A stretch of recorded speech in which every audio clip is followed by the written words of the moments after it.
नमस्कार, good morning, सुप्रभात। मैं विकास कुमार कुशवाहा आप सभी का अपने यूट्यूब चैनल में बहुत बहुत स्वागत करता हूं। सर्वप्रथम तो मैं आप सभी को 77वें गणतंत्र दिवस की बहुत बहुत शुभकामनाएं दूंगा। मैं आशा करूंगा कि हम सभी हमारे शहीदों और स्वतंत्रता सेनानियों और साथ ही संविधान निर्माताओं का वो आदर्श भारत निर्माण करने में अपना सर्वप्रथम महत्वपूर्ण योगदान देंगे। चलिए आइए इसी शुभकामनाओं के साथ हम लोग पिछले 24 घंटे का सभी क्षेत्रों को महत्वपूर्ण न्यूज जान लेते हैं। जी हाँ, आज की भारत की सबसे महत्वपूर्ण खबरें हमारे 77वें गणतंत्र दिवस के परेड से रिलेटेड और उससे झांकियों से रिलेटेड है। 77वें गणतंत्र दिवस का परेड आज दिल्ली में कर्तव्य पथ पे हुआ। साथ ही इसका थीम 150 वर्ष वंदे मातरम और आत्मनिर्भर भारत रखा गया। इस वर्ष गणतंत्र दिवस के मुख्य अतिथि यूरोपीय यूनियन परिषद के अध्यक्ष एंटोनियो कोस्टा और यूरोपियन आयोग के अध्यक्ष उर्सुला वान डेर लेयन मुख्य अतिथि के रूप में कर्तव्य पथ पर मौजूद रहे। परेड की झांकियां, जी हां, भारतीय सेना ने अपना बल प्रदर्शन करते हुए परेड में भाग लिया, जिसमें आकाश मिसाइल, ब्रह्मोस मिसाइल और साथ में अर्जुन टैंक भी शामिल रहे। पहली बार फेज बैटल आर्टिलरी के साथ ड्रोन और आर्टिलरी का कॉम्बैट भी डिस्प्ले किया गया। भारतीय वायुसेना का फ्लाइंग पास्ट, जी हां, भारतीय वायुसेना के 29 विमानों ने सिंदूर फॉर्मेशन के द्वारा आसमान में फ्लाइंग पास्ट भी किया। अब आते हैं पुरस्कार संबंधी समाचार जान लेते हैं। जी हां, भारत के गणतंत्र दिवस की पूर्व संध्या पे 131 लोगों को पद्म पुरस्कारों से सम्मानित किए जाने की सूचना हुई, जिसमें खेल जगत से रोहित शर्मा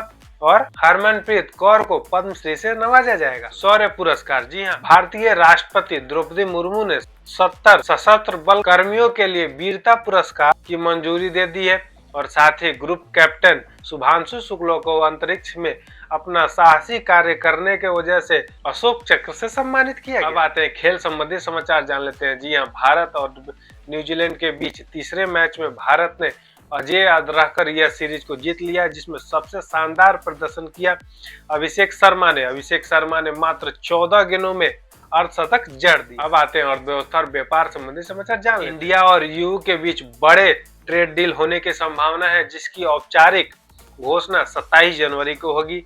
ऐसा अनुमान लग रहा है कि भारत यूरोप से आयातित कारों के पे 110% शुल्क के बजाय 40% शुल्क लगाने पे राजी हो गया है। गणतंत्र दिवस के मौके पे भारत में दिल्ली में सोने के दाम 1,60,400 प्रति 10 ग्राम। आते हैं मौसम संबंधी समाचार जान लेते हैं। जी हाँ, भारत में पश्चिमी विक्षोभ का असर, ऐसा अनुमान है कि एक पश्चिमी विक्षोभ सक्रिय हो जाने के कारण भारत के उत्तरी राज्यों में घोर वर्षा होने की संभावना व्यक्त की जा रही है। अब आते हैं अन्य महत्वपूर्ण समाचार जान लेते हैं। जी हाँ, बीसीसीआई के पूर्व प्रमुख इंद्रजीत सिंह बिंद्रा का लंबी बीमारी के वजह से दुखद निधन हो गया। गणतंत्र दिवस के मद्देनजर एलओसी और पंजाब सेक्टर में सुरक्षा बल हाई अलर्ट पे है। राजस्थान में 10,000 किलो अवैध विस्फोटक बरामद। आते हैं पिछले 24 घंटे के अंतर्राष्ट्रीय सभी क्षेत्रों के महत्वपूर्ण न्यूज जान लेते हैं। ट्रंप का कनाडा को अल्टीमेटम, जी हाँ, ट्रंप ने कनाडा पे 100% टैरिफ लगाने की धमकी दी है।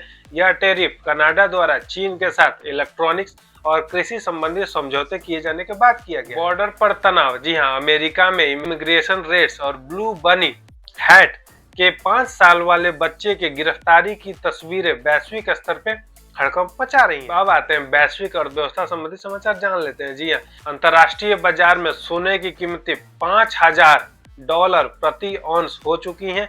जी हाँ, ऐसा इसलिए हो रहा है कि ट्रंप के टैरिफ के वजह से और अमेरिकी बाजार में अनिश्चितताएं की वजह से निवेशक सोने को खरीद कर रखना चाहते हैं। ईरान पर बढ़ते प्रतिबंध के वजह से तेल की कीमतों में उतार चढ़ाव देखने के लिए मिली। हालांकि ईरान ने कहा कि यदि उस पर किसी भी प्रकार का हमला होता है तो वो इसे पूर्ण युद्ध शुरू कर दे। पहली खबर आ रही है मध्य पूर्व से।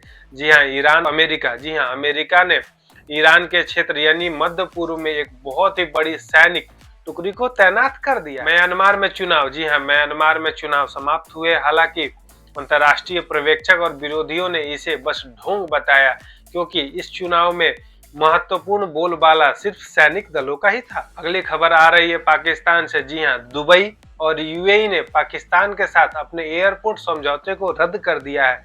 यह उसके पाकिस्तान के खराब अर्थव्यवस्था को और बदतर करने के लिए काफी है। चीन के पश्चिमी गांसू प्रांत में 5.5 तीव्रता का भूकंप आया, हालांकि नुकसान की कोई सूचना प्राप्त नहीं हो रही। मैक्सिको में हमला, जी हाँ, मैक्सिको के गुआनाजुआतो खेल मैदान में, फुटबॉल के मैदान में एक बंदूकधारी ने बीच में उतर के चारों ओर गोली चलाना प्रारंभ कर दिया, जिससे 13 लोगों की मौत की सूचना प्राप्त आते हैं। खेल और मनोरंजन संबंधी समाचार जान लेते हैं। जी हाँ, ऑस्ट्रेलिया ओपन 2026 खेला जा रहा है, जिसमें जैनिक सिनर ने शानदार प्रदर्शन करते हुए क्वार्टर फाइनल में अपनी जगह बनाई। एआई और टेक, जी हाँ, गूगल के नए एआई टेक को लेके पूरे विश्व में विवाद खड़ा हो गया है, क्योंकि एक स्टडी के अनुसार ऐसा पता चला कि स्वास्थ्य संबंधी सुझाव देने के लिए जो एआई है वह मेडिकल साइट्स के बजाय यूट्यूब का प्रयोग कर रहा है। ये रहे पिछले 24 घंटे के सभी क्षेत्रों को महत्वपूर्ण न्यूज। आपसे मिलते हैं कल नए वीडियो में नए समाचारों के साथ।